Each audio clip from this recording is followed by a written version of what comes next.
C'est pourquoi dans Genèse, il est celui qui t'a créé. Dans Exode, il est l'agneau pascal. Dans Lévitique, il est celui qui a été sacrifié pour toi.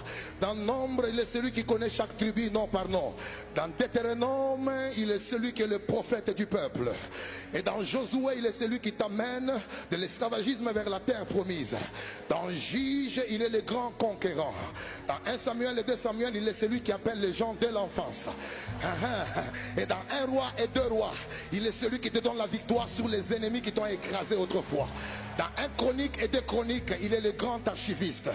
Dans Esdras ainsi que Néhémie, il est le rebâtisseur des choses qu'on a détruites. Dans Esther, il est ton avocat. Dans Psaume ainsi que Job, il est ta chanson préférée. Et dans Ésaïe, il est celui qui dit l'Esprit de l'Éternel est sur moi. Car l'Éternel m'a oint pour annoncer la bonne nouvelle. Il m'a oint pour guérir ceux qui ont le cœur brisé. Il m'a oint pour proclamer la libération des captifs. Et dans Jérémie, il est celui qui dit avant que je ne t'eusse formé dans le ventre de ta mère, je te connaissais. Dans la Lamentation de Jérémie, il est celui qui dit mes bontés se renouvellent chaque matin. Dans Ézéchiel, il est celui qui dit même si tu es resté comme les ossements desséchés, je peux ramener la vie en toi. Je peux ramener la vie en toi. Dans Daniel, il est celui qui se présente comme le 4e homme dans le feu. Et dans Osée, il est celui qui dit mon peuple périt faute de connaissance. Dans Jonas, il est celui qui dit même si les poissons t'avaient avalé, je les commanderai, je lui donnerai l'ordre de te vomir.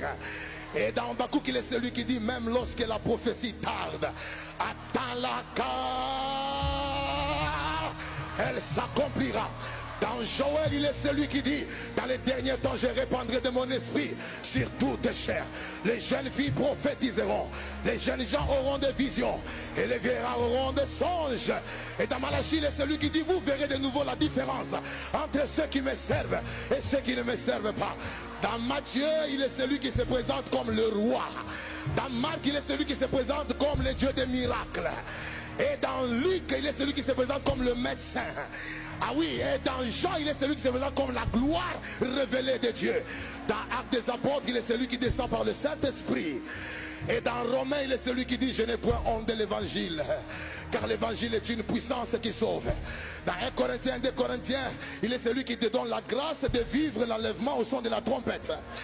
Et dans Éphésiens, il est celui qui dit autrefois nous étions loin de Dieu, mais maintenant en Christ nous sommes devenus proches de lui. Tu me donnes un bon amen, j'avance.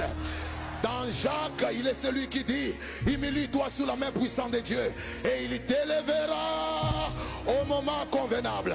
Et dans Éphésiens, il est celui qui dit nous n'avons pas